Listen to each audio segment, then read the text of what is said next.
This is Team KMW.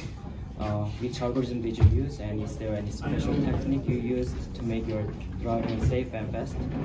We used a simple neural net model to perform imitation learning with the PID trajectory, and then we performed TPO algorithm to fine-tune the model.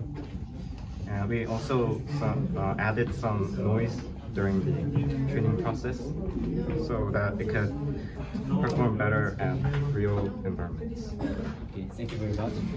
I know that you've been working really hard this semester with the Archicad Challenge, and can you share any feelings about that?